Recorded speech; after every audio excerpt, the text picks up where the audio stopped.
저녁에 8시 30분에 카네기 홀에서 우리 미랄 선교 합창단의 발표가 있어요. 맞죠? 네. 예, 공짜죠? 네. 예, 공짜입니다. 카네기 홀에 들어가는데 공짜로 여러분이 들어갈 수 있습니다. 저희 교회 미랄리 합창단으로 출연하는 분이 4분이 나와서 저희 스카리에서 여러분들이 가셔서 격려해 주시고 꽃을 사용한다고 하니까 꽃은 안 가져가셔야 됩니다. 가셔서 격려해 주시기 바랍니다. 저희들이 교회에서 사용하는 용어들이 일반적으로 사람들이 쓰지 않는 용어들이 여러 개가 있는데 그 중에 하나가 바로 승리라고 하는 단어입니다. 승리라고 하는 말을 우리가 보편적으로 쓰고 있지만 사실은 정확하게 이 말의 의미가 무엇인지 잘 모르죠. 그냥 대충 뜻, 계획, 그것을 승리라고 하나 이렇게 생각할 수가 있습니다. 하나님의 승리라고 하는 표현들을 참 많이 쓰는데 이 승리라고 하는 말의 의미가 하나님께서 우리 인간을 포함한 모든 피조물들이 하나님의 자유의 의지에 따라서 계획되고 그리고 그것이 실천되는 것 같은 승리라고 말을 합니다. 그러니까 지금 우리 인간의 만물들이 다 운행되게 이게 자연스럽게 혹은 어떤 우연한 일도 이렇게 된 것이 아니라 하나님께서 이 일을 처음부터 계획하고 계시고 그 뜻을 이루어 나가는 일들이 우리 가운데 일어나는 현상들을 갖다가 우리는 승리라고 부릅니다.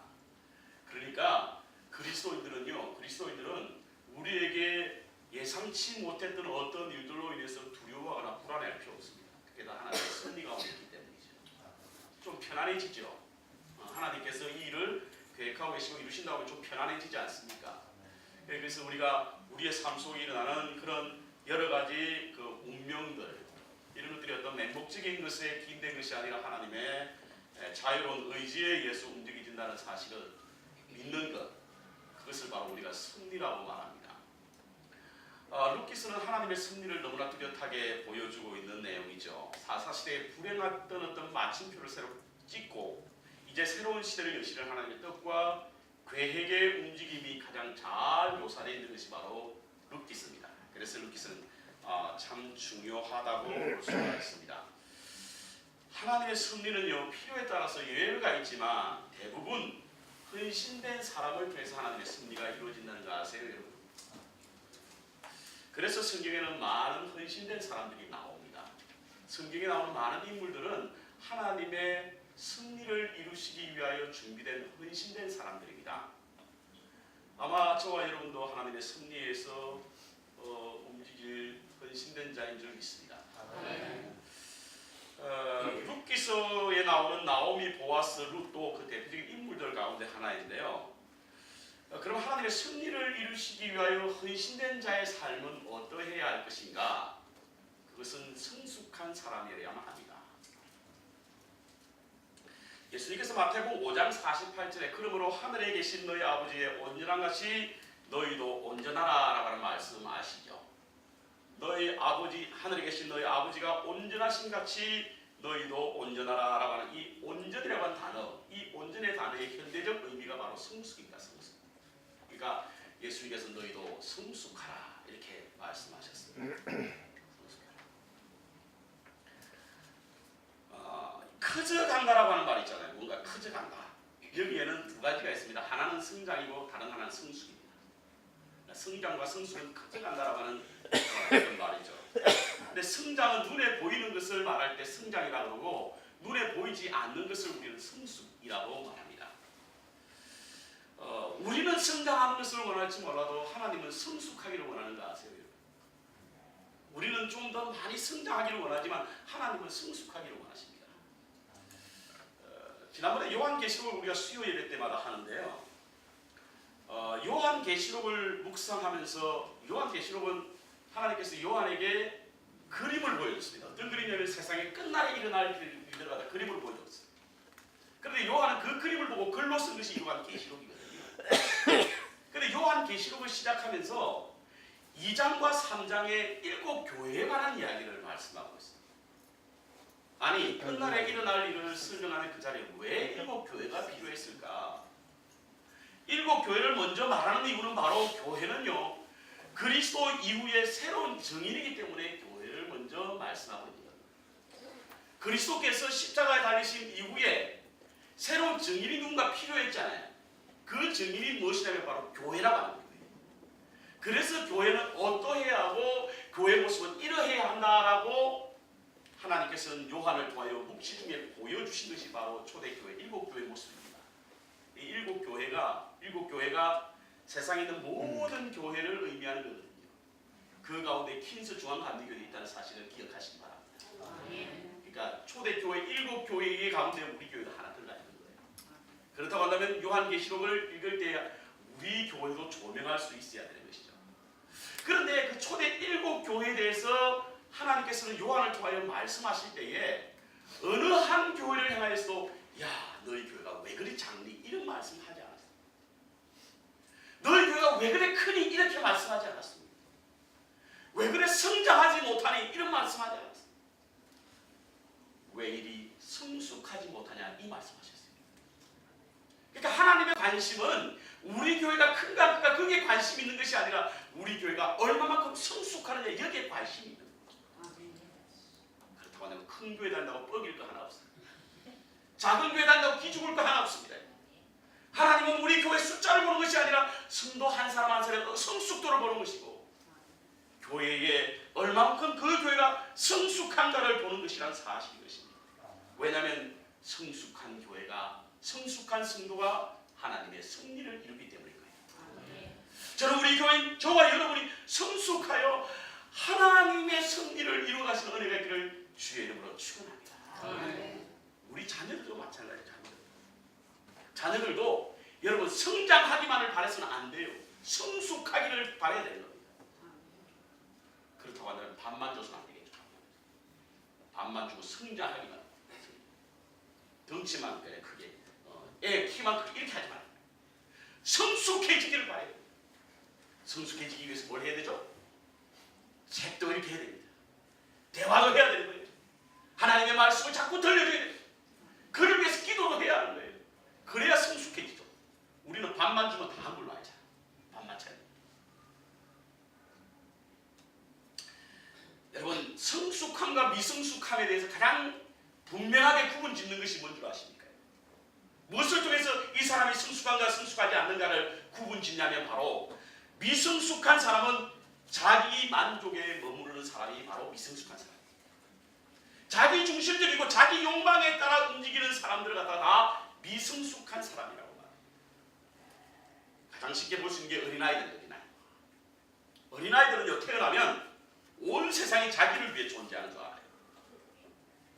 아이들은 부모도 자기를 위해 존재하는 줄 알고 친구도 자기를 위해 존재하는 줄 알고 그래서 자기 뜻대로 안다면 어리광부리잖아요.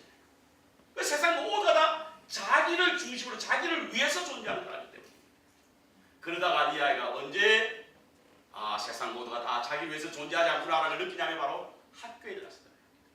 공동체 생활 통해서 모든 것이 자기의 뜻대로 되지 않는구나라는 걸 알게 됩니다. 그래서 사회성을 키우기 위해서는 공동생활이 반드시 필요한 것입니다.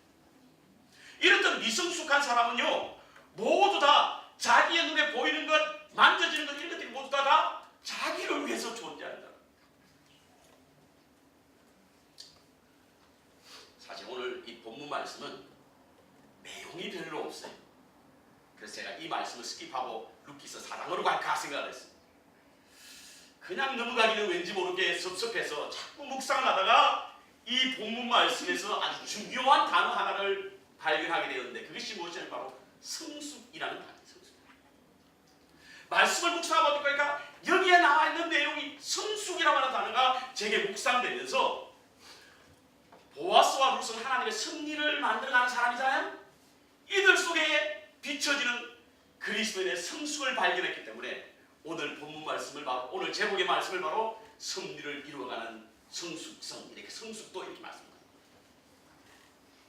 그럼 도대체 어떤 모습이 이들에게 성숙함이 나타나는가? 첫 번째로 불필요한 오해를 피하는 것이 바로 성숙함입니다.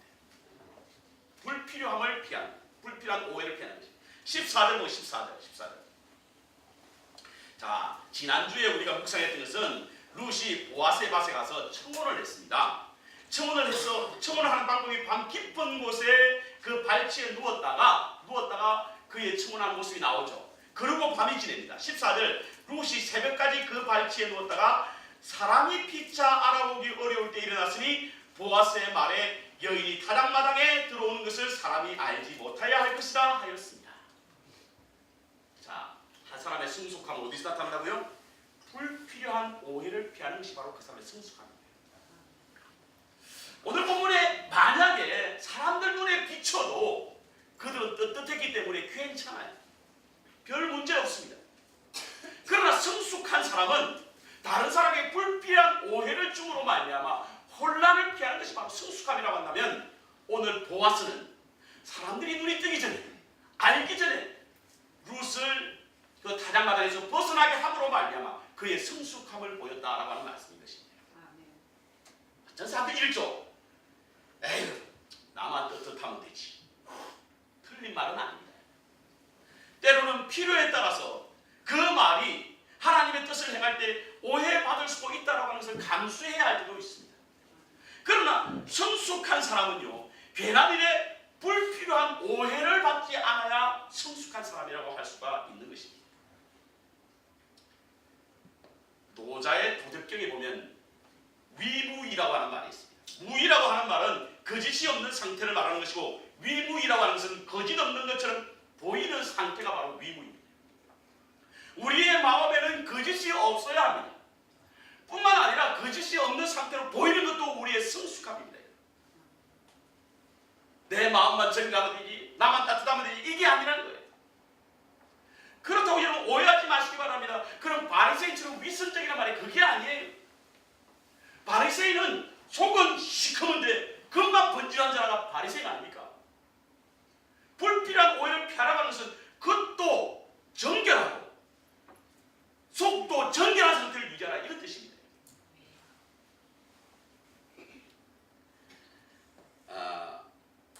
고린도전서 8장에 보면 고린도 교회가 어떤 문제가 있었냐면, 이 우상의 음식을 먹는 문제가 심각했었어요. 당시에 고린도는요, 시장에 나와 있는 고기들이 전부 다 어떤 고기냐면, 제사를 지내고 난 다음에 시장에 고기가 나와서 사람들로부터 그 고기를 팔았어요. 그래서 당시에 고기 먹는 사람은 전부 다 우상에게 제물을 드리고 난 이후에 먹는 것이 고기예요. 그래서 초대교회는 그 고기를 먹어야 할 것인지 말아야 할 것인지에 대한 논쟁이 계속되었습니다. 고기를 먹는 것은 우상의 제물을 먹는 것이 아니었거든요. 그런데 초대교회는 그 고기를 먹어도 괜찮다라고 판단했습니다. 사도 바울 선생님도 고린도전서 10장에 우상의 고기를 먹어도 괜찮다고 말합니다. 왜냐하면 우상 자체가 존재하다는 거예요. 여러분, 제사 음식 먹어도 괜찮습니다. 귀신은 존재하지 않기 때문에 그것 들고 두려워하거나 떨 필요 없어요. 마음껏 잡수십시오. 남으면 제게도 좀 갖다. 사도 바울 선생이 초대교회 고린도 교회와 이런 문제로 갈등을 하게 될 때에 우상 음식을 먹어도 괜찮다. 왜냐하면 우상 자체가 존재하지 않기 때문에, 다른 신이 존재하지 않기 때문에 괜히 그들은 하는 의식이니까 그거 존재할 필요 없다는 거예요. 그래서 강한 믿음, 고린도전서에 보면 강한 믿음을 소유한 자는 그 음식을 그대로 먹었어요. 근데 문제 약한 믿음을 가졌어요. 성경에 약한 믿음이라고 표현해요. 약한 믿음은 그 음식을 먹어야 할 것이 말할 갈등하다 결국은 그 음식을 먹지 않았습니다. 그랬더니 강한 믿음을 소유한 자가 약한 믿음을 소유한 자에게 음식을 먹지 않는다고 그들을 비난하고 먹어야 된다고 강조하는 거예요. 이때 사도 바울 선생이 8장 10절과 12절에 약한 믿음을 가진 자들이 그런 것을 목적으로 부추기는 것은 바로 하나님 앞에 죄를 범하는 것이다. 왜? 그들의 마음에 상처를 주기 때문에. 그러면서 사도 바울 선생은 스스로 고백하기를, 만일 음식이 내 형제를 실족케 한다면 나는 영원히 고기를 먹지 아니하여 내 형제를 실족지 않게 하겠다. 먹고 안 먹고가 중요한 것이 아니라 이웃 형제에게 실족케 하는 것이 하나님의 범죄라고 하는 사실이에요. 우리 지금도 말씀하셨잖아요. 실족케 하는 죄가 만만치 않다. 실족케 하면 어떻게 한다고요? 연자면, 여러분 연자맷돌이 얼마나 큰 거 아십니까? 저는요, 이스라엘의 성지 순례를 갔다가 연자맷돌이 그걸 큰지 몰랐어요. 엄청나게 크더라. 그 큰 연자맷돌을 밀고 물에 빠진 게 오려놨다라고 말씀하고 있는 것으로 보아 남을 실족케 하는 것이 얼마나 큰 죄냐는 거죠. 여러분, 모든 것이 강하나 모든 것이 유익한 게 아니에요. 모든 것이 강하나 모든 것이 덕이 있는 것이 아닙니다. 나는 그리스도이기 때문에 이러한 믿음을 가지기 때문에 나는 이러한 행위를 해도 괜찮다. 그렇게 생각할지 모르지만 이웃에게 덕이 되지 못한 일을 한다든지 이웃에게 유익한 일이 되지 못하게 하는 것은 죄라는 사실을 기억해야 될 줄 믿습니다. 불필요한 오해, 그것을 피하는 것이 성숙한 자의 태도라는 사실을 우리는 꼭 기억하시기 바랍니다. 두 번째, 하찮은 사람을 돌봄이 바로 성숙입니다. 하찮은 사람 돌봄. 자, 우리 한번 찾아보시죠. 15절에 보아스가 가로되 내 겉옷을 가져다가 펴서 잡아라. 펴서 잡으니 보리를 6번 되어 룻에게 이어주고 성으로 들어가니. 성으로 들어갔다는 것은 다장마당이 성 밖에 있기 때문에 밤을 자고 나서 보아스는요 그에게 보리를 주고는 성으로 들어갔다는 뜻입니다. 그런데 17절에 보십시오. 그가 가로되, 그라고 하는 룻입니다. 룻이 가로되 그가 보아스가 내게 이 보리를 6번 되어주며 이르기를 시작. 빈손으로 내 시모에게 가지 말라. 왜 빈손으로 가지 말라고 했을까? 이 말씀을 두고 학자들마다 의견이 분분합니다. 첫 번째 사람은 아마도 빈손으로 들어가지 말라고 한 이유는 빈손으로 들어갈 경우는 타작마당에 뭔가 something happen이 있어서 들어갈 때에 빈손으로 갔다. 이러한 오해를 피하기 위해서 타작마당에 뭘 좀 가져와야 저 사람이 아침에 가서 타작마당에 보리를 가지고 갔구나 라고 생각할 수 있으니까 가는 것처럼 위장하기 위해서 가져갔다. 이렇게 보는 사람이 있습니다. 또 어떤 사람은 결혼 성낙의 표시다. 그렇게 보는 사람도 있어요. 저는 둘 다 틀리지 않고 봅니다. 그러나 가장 중요한 것은 우리가 1장 21절에 나오미가 모압 땅에서 들어올 때 내가 부한채 나갔다가 빈손으로 돌아왔다라고 하는 말씀 기억나시죠? 빈손이라는 의미는요 남편도 잃어버렸고 자식도 잃어버렸고 재산도 잃어버렸다는 뜻입니다. 그야말로 납기입니다. 보아스가요 빈손으로 들어가지 못하게 했던 이유는 바로 하찮은 사람, 모자란 사람 나오미가 뭐가 있어요? 그는 아무것도 없어요. 며느리의 돌봄이 없이는 살아갈 수 없는 사람들입니다. 그야말로 하찮은 존재에게 돌봄이 있다는 의미고 바로 그의 빈손으로 돌아가지 못했던 이유는 바로 그 손에 보리를 6번 되어 줌으로 말미암아 앞으로 그를 돌보겠다라고 하는 그 의미로 여기에 담겨져 있습니다. 보아스의 성숙함이 바로 여기에 있습니다. 하찮은 사람, 모자란 사람을 돌보는 그런 보아스의 성숙함이 여기 있다고 한다면 우리도 이 보아스를 통해서 어떤 것이 성숙한 그리스도인의 자세인가를 알 수 있습니다. 미숙한 사람은 닮은 사람만 좋아하고 성숙한 사람은 다른 사람도 좋아한다. 시작. 미숙한 사람은 닮은 사람만 좋아하고 성숙한 사람은 다른 사람도 좋아한다. 그렇습니다. 오늘 우리가 묵상해야 될 말씀입니다. 미숙한 사람은요 자기하고 닮은 사람만 좋아해요. 생각이 닮았거나 얼굴이 닮았거나 혹은 말이 닮았거나 닮은 사람만 좋아해요. 쌍꺼풀 오른쪽만 낀 사람 오른쪽 서 그런데 성숙한 사람은 다른 사람도 좋아합니다. 저는 저와 여러분이 다른 사람도 좋아할 수 있는 성숙한 사람이 되기를 주의 이름으로 축원합니다. 아멘. 오늘 여기 나오미는요, 룻은요, 그의 돌봄이 없이는 하루 살 수 없는 그런 하찮은 사람, 가치 없는 사람이었어요. 그를 돌보는 성숙함이 그에게 있다는 사실입니다. 저는 대개는 새벽기도 시간에 목요일이나 금요일쯤 되면 주일날 설교에 대해서 묵상하면서 기도할 때가 참 많습니다. 그래서 제목을 딱 펴놓고 하나님 여기에서 어떤 말씀을 하시겠습니까? 말씀하세요. 제가 전하겠습니다. 이러면서 이제 기도하다 보면 가끔은 하나님께서 제게 감동으로 주는 말씀이 있어요. 그래서 그 말씀을 이제 묵상하면 그 말씀 중심으로 설교를 준비하는 거죠. 지난주에는 어떤 말씀 묵상되냐면 왜 우리 교회는 나오미와 룻과 같이 가난한 사람이 있지? 오늘 하루에 떼죽이 모자라서 우리의 돌봄이 필요한 사람이 왜 우리 교회는 없지? 이런 생각이 가끔 들어요. 한편으로는 가난한 사람이 우리 교회 와서 부자가 돼서 가난한 사람이 있나? 그러면 땡큐 아닙니까? 감사하죠. 그런데 다른 한편으로는 우리 교회가 그들에게 너무 문턱이 높은 것은 아닐까? 저와 우리 교우들이 그들을 향하는 눈빛이 왠지 모르게 받아들이기 힘들 만큼 고통스럽기 때문에 교회에 들어오지 못한 채 세상에서는 방황하고 있지 않느냐. 이런 말씀이 묵상되면서 제게 이런 기도가 되더라고요. 하나님, 우리 교회도 부자도 필요합니다. 하지만 가난한 자도 필요해요. 왜? 하나님은 가난한 자를 도와요 우리의 성숙함을 훈련시킵니다. 가난한 자가 주의 몸된 교회에 들어와서 좀 여유롭고 넉넉한 사람의 성숙도를 훈련시키는 일이기 때문에 하나님, 우리 교회도 가난한 자를 보내주시옵소서. 이 기도 틀렸으니까요? 틀리지 않았다고 생각합니다. 있어야 하는 거죠. 함께 그들을 섬김으로 말미암아 우리의 성숙도가 높아간다고 한다면 여러분, 그리스도의 성숙도를 어디서 배울 수 있겠습니까? 주의 몸된 교회입니다. 교회. 지난주에요, 설교 끝나고 나서 찬양하고 기도 열심히 하는데 앞에 문이 푹 열린 거 보셨죠? 누가 문을 확 열는데 이 문은 열리면 소리가 얼마나 큰지 모르고 기도를 방해할 만큼. 그래도 열심히 기도, 모른 척하면서 열심히 기도했습니다. 나겠지 하고. 문이 닫히더니 또 좀 이따 또 우럭하고 열려요. 여간 신경이 안 쓰이는데 도대체 누가 그렇게 문을 여나 하고 기도 끝나고 봤더니 나간 게 아니라 여기 앞에 앉아 있더라고요. 그래서 축도는 다 받고 갔습니다.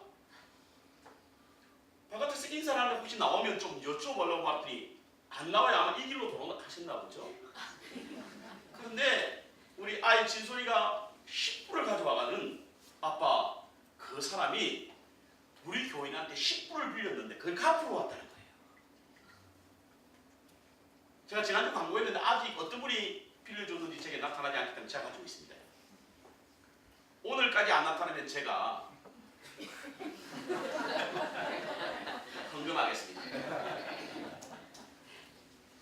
한편으로는요, 10불이 큰 돈은 아니지만 우리 교인이 그 사람을 함께 식사를 대접하듯이 나눌 수 있다라고 하는 넉넉함, 여유로움, 그것을 보고는 참 감사한 마음이 들었습니다. 그래도 찾을 곳이 없는 사람이 교회 정도는 찾을 수 있도록 우리 교회 문이 낮춰줘야 되지 않을까? 문턱이 낮춰져야 된다고 저는 생각합니다. 저희 교회에 우리 여성교회가 저희 교회 새로 등록하는 저희 교회 방문해서 식사하시는 분들한테 돌아갈 때에 음식 남겨서 이렇게 싸주는 거 있잖아요. 이거 굉장히 좋은 전통입니다. 이거는 100마디의 말보다 더 의미 있는 무언의 행동이에요. 그 조그만한 봉지 안에는 수만 가지의 말이 담겨 있습니다. 사랑한다, 좋아한다, 환영한다, 별 이야기 다 담겨 있죠. 그걸 한 봉지의 그릇으로 전달된다. 여러분, 치킨 오브 마블 소울이라고 하는 그 책이 있죠. 100가지의 엄마의 교훈. 그 책에 보면요, 100마디의 말보다 한 번의 흑인이 더 좋다, 이런 말이 있습니다. 우리가 입으로 말하는 것보다 한 봉지에 담겨진 여러분들의 마음과 정성이 사람들의 마음을 녹일 수 있다는 사실인 것이죠. 그 떡 받고 저희 교회 등록하신 분 많아요. 제가 이름을 밝히면 밝힐 수 있습니다. 먹을 것이 없었습니까? 아니에요. 여러분들의 베푼 정성과 여러분들의 마음이 담긴 그 한마디가 우리 교회가 얼마나 따뜻한지 그것을 보여준다는 사실인 것입니다. 교회의 성숙함이 무엇입니까? 그것은요, 필요한 자에게, 부족한 사람에게, 하찮은 사람에게 돌봄을 하는 것이 바로 성숙함이다. 18세기의 타락한 영국 사회 속에서 종교적 책임과 성결한 생활을 통해 대규모 신앙운동을 벌였던 요한 웨슬리 목사님. 그분은 평소에 이런 말을 자주 강조했습니다. 당신이 할 수 있는 모든 수단으로, 당신이 할 수 있는 모든 방법으로, 할 수 있는 모든 곳에 찾았습니다. 할 수 있는 모든 때를 찾아, 할 수 있는 모든 사람들에게 당신이 할 수 있는 마지막 순간까지 모든 선을 행하라. 이것이 감리교를 부패져가는 영국 사회를 새롭게 만들었던 어떤 큰 동력이 되었던 사실인 것이죠. 저는 어디 신방 가면요 절대 그냥 나오는 법이 없습니다. 뭘 하나 들고 나오지. 여러분 긴장하지 마시기 바랍니다. 이유가 있어요. 제가 한국에서 교회를 섬겼을 때에 저희 교회에 아주 참 덕이 많은 권사님 한 분이 계셨어요. 그 권사님 참 하나님의 복을 참 많이 받은 권사님이세요. 볼 때마다 참 인품이지만 참 좋은 분이라 느낌이 드는 거예요. 근데 어떻게 해서 그렇게 하나님의 복을 그렇게 많이 받았을까라고 보았더니 이유가 있더라고요. 이 권사님에게는 시어머니 한 분이 계셨는데 99세에서 그 당시에 아주 뭐 장수하는 그렇게 장수하는 분이 많지 않았는데 장수하는 분이셨어요. 근데 그분이 월남하셨던 분이에요. 6.25 전쟁 때 원래 북한에 사시다가 독실한 기독교 가정에서 잘 자라는 분입니다. 그분이 그 며느리에게 며느리가 시집을 오자 그 며느리에게 명령하자 우리 집에 오는 어떤 손님이든 간에 어떤 일꾼이든 간에 빈손으로 보내지 말라 이렇다. 그러니까 이분이 뭐 택배기사예요. 택배기사가 와도 주소 안 되는 뭐 집에 뭐 가져온 사람 말할 것도 없고요. 수리하고 오는 사람 봉투에 집어넣어서 하나씩 주는 거예요. 그러니까 지나가는 모든 사람들이 그 사람을 향하여 축복합니다. 복을 비는 거죠. 그걸 하나님이 들으신 줄 믿습니다. 창세기 15장에 보십시오. 18장에 보십시오. 하나님의 모습 천사로 변장한 하나님께서 소돔성으로 가다가 아브라함이 부주중에 그를 대접하였더니 하나님께서 무장 그에게 자식을 축복해 줄 뿐만 아니라 앞으로 장차 일어나게 될 소돔성에 일어날 일을 하나님이 아브라함과 함께 대화를 했다니까요. 로마서 12장 13절에는 손님 대접하기를 힘쓰라고 하는 것이 바로 기독교 정신임을 기억해야 될 줄 믿습니다. 오늘부터 우리 집을 방문한 사람 빈손으로 돌려보내지 마시오. 제가 물 한 잔 마시는군요. 목이 말라서도 마시지만 물 한 잔 마시고 축복하려고 마시는 거예요. 마지막 세 번째로 기다림이 성숙입니다. 기다림이 성숙. 자, 오늘 본문을 보십시오. 본문 18절에 보니까 이에 시모가 가로되 내 딸아 이 사건이 어떻게 되었느냐. 이거 사실은 원문에 보면 굉장히 재밌습니다. My daughter, who are you? 이렇게 되어 있습니다. 이게 무슨 말이냐면 딸아 너 누구니? 이게 말이 됩니까? 근데 이게 어역하게 되면 밤새 어떻게 됐냐는 거예요. 청혼하러 밤에 갔는데 잘 되었냐? 아마 제가 생각하기에 이 시모가 밤새 잠을 못 잤을 것 같아요. 그 며느리를 보내놓고 어떻게 결혼이 됐는가? 아무튼 그렇게 물었습니다. 그러니까 룻이 그 밤새 일어났던 일을 다 이야기한 거예요. 이랬을 때 나오미가 하는 말 보십시오. 이 사건이 어떻게 되는 것을 알기 전까지 어떻게 하라? 가만히 앉아 있어라. 어떻게 하라? 기다립니다. 기다림이 성숙입니다. 사람들은 왜 기다리지 못할까? 믿음이 없기 때문에 기다리지 못합니다. 분명히 무슨 일인가 있을 것을 믿는 사람들은 신뢰하며 기다립니다. 기다림이 바로 성숙이라고 하는 이유가 성숙한 사람은 믿음이 있는 사람이에요. 믿음이 있는 사람은 믿음이 있기에 그것이 이루어질 수 있다는 확신 때문에 기다릴 수 있다는 사실인 것이죠. 지난번에 우리 노아 그 뮤지컬을 봤죠. 저는 뮤지컬을 볼 때마다 성경에서 캐치 못하는 것을 하나씩 보는데 이번에 노아의 방주에 가서는 어떤 것을 캐치했냐면 노아가 비가 내리기 전에 방주의 문은 누가 닫았다? 하나님이 닫았어요. 여는 것은 누가 열었다? 노아가 열었습니다. 그런데 노아가 방주 안에서 생활했던 시간이 모두 며칠인 줄 아십니까? 371일이라고 하는 사람도 있고 378일이라고 하는 사람도 있어요. 그 일주일 상관이니까 그 상관없어요. 그런데 1년을 넘게 방주 안에 생활했다고 생각해 보십시오. 정말 웬만하면 견디기 힘든 사람. 그 안에서 1년 동안 해프닝이 많이 벌어집니다. 아들끼리 싸우고 며느리끼리 그냥 불편하고 1년 동안 여러분 방 안에서 1년 동안 갇혀있다고 생각해 보십시오. 그러니까 아들들은 틈만 나면 노아에게 우리 언제 나가? 우리 언제 나가 묻는 거예요. 결국 창을 열어서 물이 다 빠졌는 거 확인해 보잖아요. 물이 빠졌는지 확인이 되었습니다. 이제는 나가도 돼요.